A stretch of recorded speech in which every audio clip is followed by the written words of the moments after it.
Hop, donc interview Thalia, deuxième partie. Donc la jaquette de l'album, elle est signée Stan Decker, qui a comme d'habitude fait un superbe travail. Tout à fait. Alors voilà, un mot sur celle-ci. Et pourquoi ne pas avoir fait appel à nouveau à Stéphane Rabilou qui avait fait vos jaquettes précédentes? Je crois que Steph est plus maintenant occupé à faire de la musique que continuer l'illustration. Après, je sais pas, Zo, toi tu sais peut-être si Thierry avait demandé à... Non, mais c'est toi qui connaissais Stan, alors Oui, qu'à l'époque... oui, mais si avant Stan, est-ce que Thierry avait redemandé éventuellement à... Non, mais la pochette, on n'en avait pas... on n'y pensait pas forcément. On pensait pas forcément à quelque chose de précis. On se disait, bon, c'était pas plus urgent. Ah, il a une idée de génie, là, Stan. Et puis après, quand tu nous as parlé de Stan, ben, on a vu ce qu'il faisait, tout ça, ben, on a foncé. Franchement, ouais, moi, personnellement, quand j'ai vu le résultat, j'étais bluffé parce que comment dire, il a tout compris, tout en gardant quelque part quelque chose d'énigmatique, quoi. Je sais pas comment expliquer le truc, mais voilà, il y a un côté poétique tout en étant assez sombre aussi, assez dark. Ben, c'est un peu comme River of Books, le titre, quoi. C'est-à-dire que c'est plus une inspiration que vraiment des mots posés et réfléchis. Ouais. C'est une inspiration. Et après, bon, ben, les idées viennent après, ensuite. Je pense que Stan, effectivement, il est aussi dans cette idée de un peu éthérée, de laisser un peu d'espace pour chacun, pour que chacun interprète selon ses désirs, tout à fait, ce qu'il voit. D'accord, et du coup la question que je me pose aussi par rapport à Stan, je l'avais posée d'ailleurs à Zard la dernière fois qui n'avait pas pu me répondre, vu qu'en fait il fait énormément de jaquettes, en gros, à peu près combien de temps ça lui a pris pour faire la vôtre pour l'album de Thalia? J'ai absolument aucune idée. Ben, il me semble que ça a été assez rapide. Moi j'ai lu ça. Je suis pas sûr non plus, mais déjà il connaissait Thalia, rapide. donc ça je pense que ça peut aider. Je dirais qu'en un mois c'était fait, entre le moment où on l'a contacté et D'accord. il nous a livré sa première idée, son premier jet qui d'ailleurs fut le dernier, fut le jet final. Ah oui, parce que finalement il n'y avait pas grand chose à redire, il avait absolument tout compris. À part 2-3 détails qu'il a très vite corrigé également. On était bien bluffés par le truc. Il est très réactif et très sensitif, donc ça nous correspondait. Ouais, j'ai l'impression qu'il travaille très vite en fait. Ouais, c'est un pro de chez pro, hein, puis il a eu l'inspi, quoi, donc effectivement, super travail en tout cas. Ok, donc à l'intérieur du livret, on ne retrouve ni les lyrics complets, ni de photos du groupe. Est-ce que vous pourrez nous expliquer ces choix? Je crois que c'est pour garder un peu le côté énigmatique. On n'avait pas trop envie de faire voir nos tronches. Après les textes, on voulait peut-être plus se fixer sur les refrains ou sur les phrases qui nous paraissaient les plus représentatives de un résumé finalement un peu du titre en lui-même. Et puis on s'est dit que c'était peut-être un peu... Ça aurait fait peut-être un peu lourd au niveau de la jaquette d'avoir toutes les paroles complètes, tout ça. Ouais.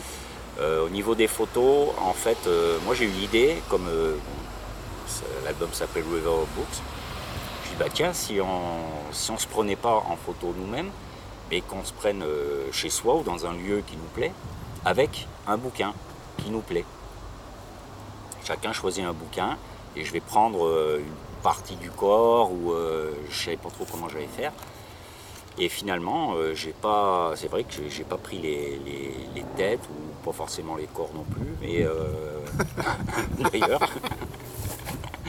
J'ai rien pris. Et voilà, en fait, ça a quelque chose d'intime pour chacun. Chacun a sa photo et comprend qui est donc le guitariste, le chanteur. Oui, il y a les instruments, oui. Voilà, il y a les instruments et du coup, on est resté là-dessus. C'est vrai que tout de suite après, je dis il faudrait qu'on fasse une photo de groupe et tout. Puis finalement, on s'est dit on va laisser comme ça tant qu'on n'en a pas besoin, que c'est pas vrai que c'est rare, nécessaire. C'est vrai que c'est rare de ne pas avoir de présenter au label une photo de presse avec le groupe dessus, mais bon, le label a rien dit, puis finalement, je trouve que c'était bien de garder ce côté un peu énigmatique, du moins. Oui, puis c'est vrai original. Que, comme ta question, souvent il y a plusieurs personnes qui m'ont dit aussi, mais comment ça fait qu'il n'y a pas de photo? Ça te manque. Trop des saluts. Non, c'est sympa, ça change. Trop des saluts. Voilà. Mais du coup, voilà, c'est vrai que ça m'amène à une autre question, voilà, pour revenir sur les lyrics, parce qu'en fait, dans le dernier Ellipsis, dernier Whiskey of Blood, ils y sont pas non plus. Alors, est-ce que des fois, tu as des textes à double sens dont en fait, tu voudrais pas trop partager Oui, ça arrive, oui, bien sûr. Enfin, là, tout de suite, j'aurais pas d'idée en tête, mais je suis pas toujours fanat de mettre les textes dans l'album pour différentes raisons. C'est vrai que le prochain Whiskey of Blood, est-ce qu'il y a les textes? Je crois qu'il n'y a pas les textes non plus sur ce nouvel album. Mais le Thalia, c'était pas prévu. C'est que le Thalia, c'était plus de mettre les phrases fortes, etc. Tu sais, Ellipsis, il y a toujours eu les textes, sauf sur le... Sur les derniers, ouais. Sauf sur le 2 là, des 20 minutes. Je me disais que c'était pas nécessaire plus que ça. Mais je sais que je suis le premier à aimer avoir les textes quand j'achète mon album et que j'ouvre. Donc je me dis que... Mais pas les tiens. Pas les miens. Je suis pas non plus un grand écrivain, on va dire. Donc, non, je pense qu'après c'est un peu des fois une question de place ou une question d'idéologie, de dire voilà, à chacun de réinterpréter ce qui peut être dit sans forcément le voir inscrit. Tu vois, voilà. Après, ça dépend peut-être de l'humeur aussi. Tout est possible. Alors, musicalement, j'ai trouvé que globalement, votre côté prog, il est moins présent et que vous avez plutôt accentué sur une alternance, on va dire, entre gros riffs et passages planants avec un fond mélancolique. Est-ce que vous partageriez cet avis? Globalement, oui. Et ça, c'était une volonté, alors au départ de ma part, et que les autres ont partagé bien volontiers. C'est-à-dire qu'en écoutant certaines compos d'après Forest of Minds, d'accord, qui étaient déjà prévues pour un éventuel deuxième album, il y avait plein de choses qui ne me correspondaient plus. Je trouvais ça un peu trop dense, un peu trop compliqué, un peu trop touffu. Ouais. Et je me suis dit, ça me le fait et ça va le faire à certains auditeurs aussi. Moi, je sentais moins d'être à nouveau à faire des plans à rallonge. Donc, moi, ma volonté, ça a été de retenir l'essentiel des morceaux, de carrément scratcher tout ce que je trouvais en trop, qui venait peut-être pas forcément judicieusement, qui était peut-être pas très naturel. Et effectivement, j'ai voulu qu'on revienne à un esprit un peu plus rock, plus coupé-refrain avec quelque chose de fort. Et quand on s'écarte de là, qu'on sort, qu'on met une autre ambiance différente, je pense qu'on l'apprécie plus parce que le cadre est vraiment bien posé. Les gens ne se perdent pas dans plein de parties, dans trop de parties différentes.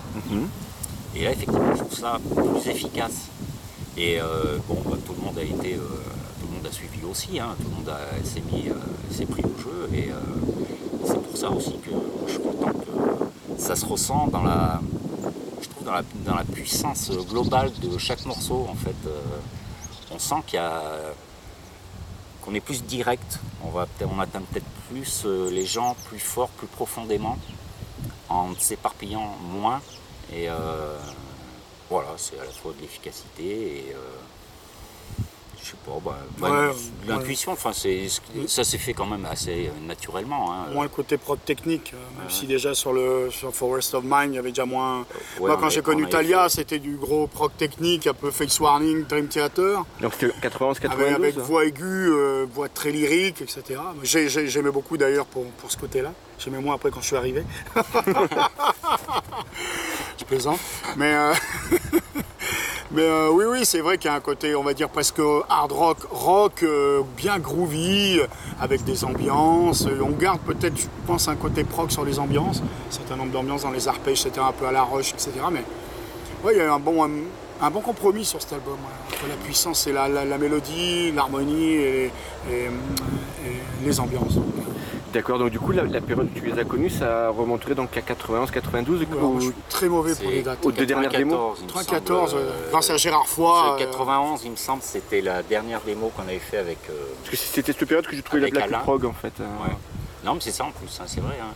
D'accord. Donc Fabrice est arrivé avec des morceaux très prog aussi dans cet esprit-là.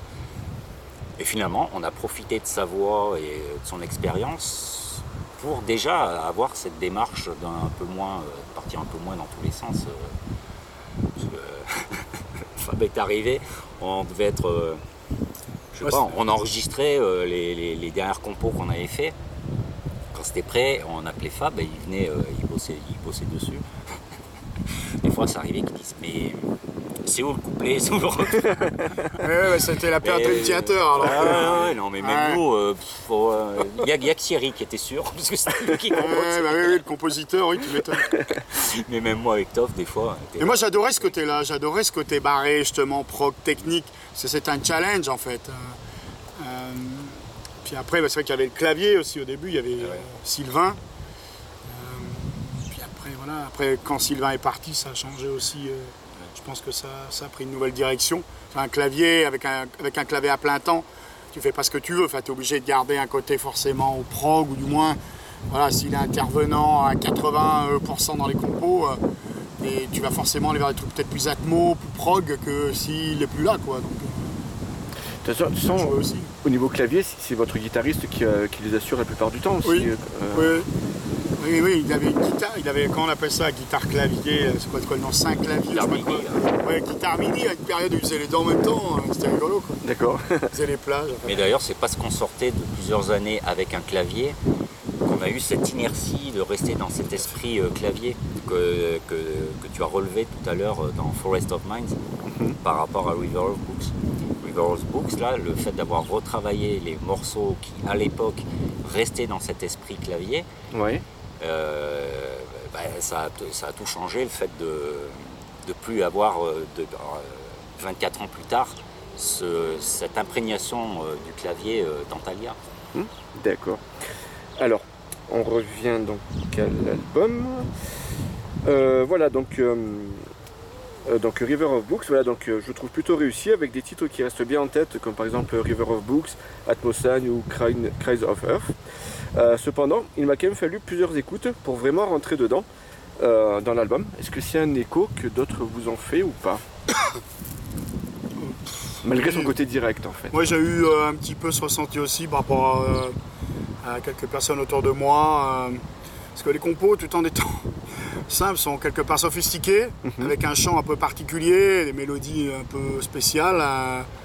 Des fois même même instrumentalement, il peut y avoir des choses un peu sophistiquées en termes de mélodie, ou un peu différentes de ce qu'on peut entendre en grande partie dans ce qui se fait. Donc je pense qu'il y a une petite période d'accoutumance, ou pas, tu peux ne pas accrocher à l'album avec toutes ces ambiances, ces riffs, ces changements, voilà. Donc, Après, globalement, je pense que les gens qui ne connaissent pas savent vraiment pas, enfin, sont très surpris parce qu'ils écoutent.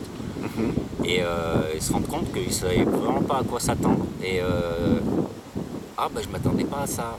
Mais c'est pas, ça les rebute pas, au contraire, ça les titille plus qu'autre chose. Et un peu comme toi, c'est vrai qu'il y a certaines personnes qui ont besoin de plusieurs écoutes avant de vraiment rentrer dedans. Parce que j'ai l'impression ils sont malgré tout interpellés. C'est pas non plus une obligation. Ils se disent bon, il faut que je me force à écouter, tout ça. Ça se fait, et je pense qu'ils sont remués quelque part en se disant mais il y a quelque chose qui me plaît, je sais pas quoi, il faut que je l'écoute. Après, les gens qui connaissaient, la plupart qui connaissaient déjà Forest of Minds, qui nous connaissaient, eux, ils sont rentrés beaucoup plus facilement. Quoique certains regrettaient, moi plutôt Forest au niveau des compos, tout ça. Bon, mais globalement, tout le monde aime bien, on a quasiment que des bons retours, des retours appréciés de l'album. Ok, donc j'ai quand même 3 remarques pour cet album. Donc Emmanuelson, la première, elle te concerne. Alors habituellement, voilà, que ce soit avec Thalia ou tes autres groupes, je trouve que tu modules pas mal ta voix et qu'elle est plutôt diversifiée. Or sur cet album, j'ai l'impression que tu restes beaucoup dans ce que j'appellerais ton chant naturel. Alors est-ce que c'est simplement parce que c'est ce dont les morceaux avaient besoin, ou est-ce que... Ouais, je pense que sur cet album, j'ai vraiment été justement, comme tu le dis, dans quelque chose de naturel, un espèce de groove naturel, et avec un feeling, comment dire, justement à la différence d'un groupe comme Rising ou d'autres, où tu peux rester dans quelque chose d'assez rock, où tu n'es pas obligé de pousser en permanence, ou d'être dans des choses techniques qui sont des fois, voilà, pas simples à contrôler. Ouais, le chant a été assez naturel. Après, moi, je suis pas un gros travailleur, donc il a fallu que je m'y mette un peu, surtout retravailler l'anglais, etc. Mais le but, c'était d'avoir quelque chose de groovy, de simple, avec des mélodies accrocheuses. Franchement, j'ai plutôt bien subi enfin, pas subi, j'ai plutôt bien éclaté sur ces compos, parce que justement, on était dans quelque chose de naturel. On n'était pas obligé d'être un peu dans le poussif ou dans la caricature. Voilà.